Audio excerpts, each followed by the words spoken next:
Hello and welcome back to the Boss House. I'm Bo and this is my journey to avoid dying on the Walmart floor. This is going to be a little bit of a different video. This is the check-in for my transactions for selling my house. There's actually only one transaction in the past week, and that is me taking $178.71 from my personal budget to pay down my credit card a little bit. This is the credit card that is attached to the same account that pays my mortgage on the house that I'm selling. So that is the only transaction. That's it. That's all.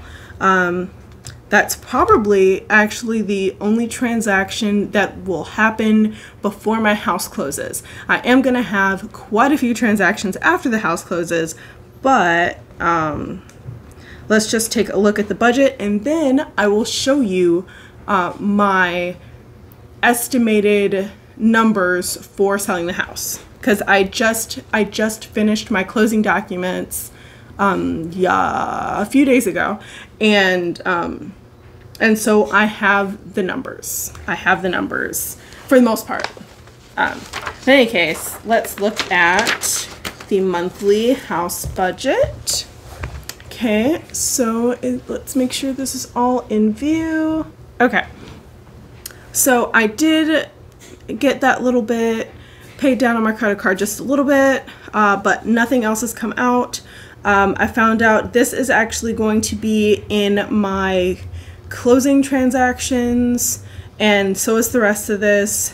All I really have to do is pay my security system, which includes paying them off completely, and I'm not sure quite yet how much that is. I'm gonna have to log into my account, which I have not logged into since I moved. So there's that. So this is, I don't know, question mark, we shall see. But here is the estimated numbers for selling my house. I hope you can see this clearly. It's kind of small. Let's at least make sure it's not blurry. Okay. So let's break this down a little bit. So in case you didn't know, my house is closing on the 24th, August 24th. That is Thursday. So if everything goes according to plan, the house is closing on Thursday, and whoever is handling the money is going to pay off my mortgage, pay off everyone else who needs to get paid off, and then I get what's left. I'm not exactly sure how that works. I'm gonna have to talk to my real estate agent probably just to like work that out a bit, but you know, I don't know, y'all. I work a lot. I'm tired. I worked 58 hours last week. I'm so over like all of this. But in any case, let's get started. Let's get looking at it. It's only been 3 minutes. It's fine. Y'all are okay, right? Okay. So let's break this down. Mind you, I do not know what all of this means. So take that as you will. Okay. So I am selling my house for $260,000. So that is the credit, right? And then seller credit is $9,100. This is me paying the buyer's closing costs, if I'm not mistaken.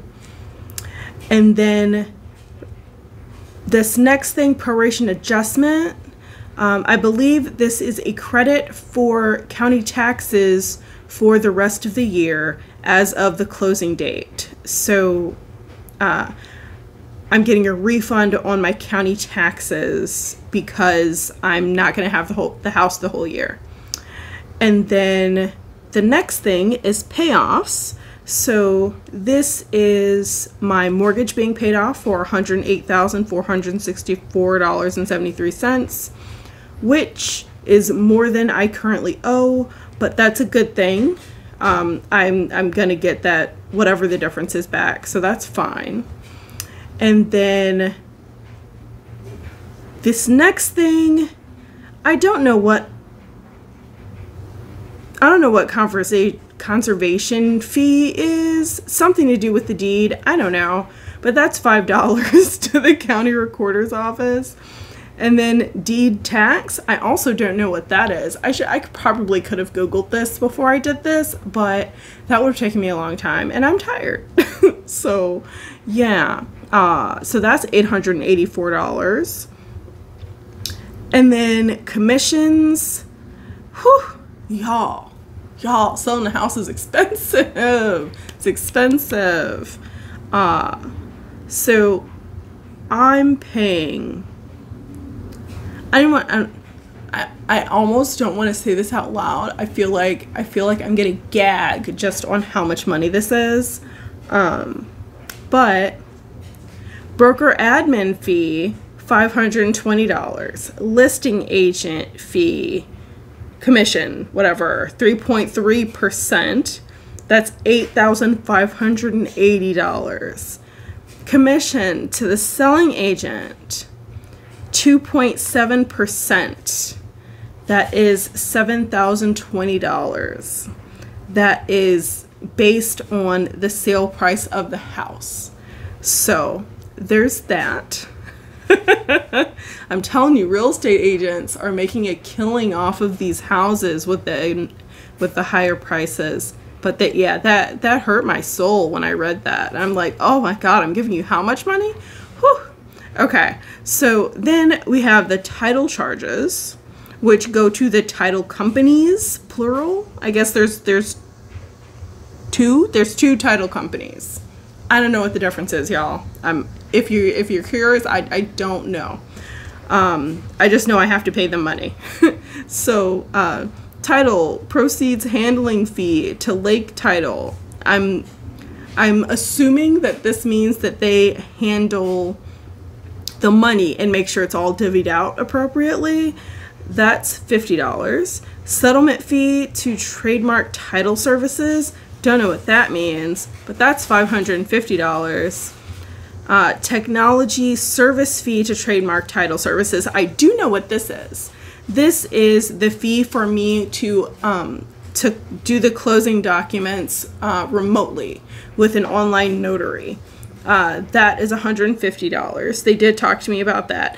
Mind you, these things have been discussed with me before and were kind of explained to me before, but you know, when someone's talking in like terms that you're not used to, it kind of all blends together and blurs, and I don't get it. But I do remember what this is. This technology service fee, that is for doing the closing documents online instead of hard copy and doing it in person. So there's that. And then payoff processing to Lake Title LLC. I don't know what that is, but I'm gonna go out on a limb and assume that is the fee for paying off my mortgage. I think, maybe, I don't know. But that's $60. Miscellaneous charges, assessment for the storm sewer for City of St. Paul assessments. That's $112.40. And then estimated final payment to St. Paul Regional Water, $85.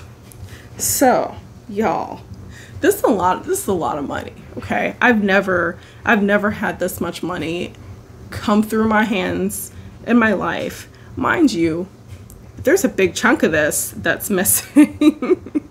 So, basically, what's happening is the total amount that I am receiving, if you look down here for subtotals, the total amount that is coming into my life is $261,275.37. But the amount that is leaving again is $135,581.13. So the net that I'm going to get is $125,694.24, which is more than what I had planned on getting, more than what I thought I was going to get, which I'm happy with. However, I still don't know about the the additional repairs that the buyer asked me to do, I think that I'm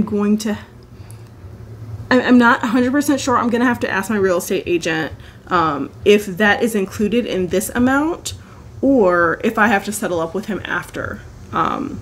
So we're going to straighten that out. And also I have to check in with a tax professional, an accountant or whatever, to see what my tax implications are in Minnesota where I'm selling the house, and also in Illinois where I live, because I want to make sure if I'm gonna owe taxes on this that I have that money set aside before I decide where all my money is gonna go, when my final decision on where all my money is gonna go. So that's just a little quick rundown of what this is. Again, I don't know what all these things mean. I just know these are dollar amounts that I'm not getting after selling my house. And these are things that I don't think a lot of people talk about when they're talking about like home ownership and buying and selling a house. Like, it's not just your down payment and your mortgage, y'all. There's other things involved when you're buying and when you're selling. So please don't think that all you have to do is you pay your down payment and then you pay your mortgage every month and then everything is roses after that. You still have maintenance, you still have assessments from your local government, you still have insurance, homeowners insurance, and property taxes, and like all these other things. And like, everyone has their hand out for your money when you're a homeowner. This is not just, oh, I sell the house, I get the money, they pay off my mortgage, and that's it. No. There are other things involved. And this is a conversation that I think a lot of people need to have with themselves and potentially with financial professionals when they're thinking about whether or not it's worth it to buy a house or to sell a house.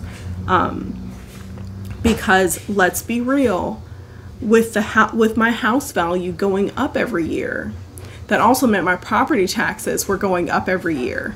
And I could not afford to keep my house. Even if I stayed in Minnesota, I could not afford to keep my house unless I had a roommate, because I don't make enough for that to be for that mortgage to be an appropriate amount of my income. So I hope you learned something. I hope you enjoyed this video. If you did, please like, subscribe, leave a nice comment if you care to, or if you want to ask a question. I'm open. I'm honest. I'm a little too blunt sometimes, but I do love you. I appreciate you. I hope we're learning together and growing together. You deserve financial stability, and I hope you have a great day on purpose. Bye.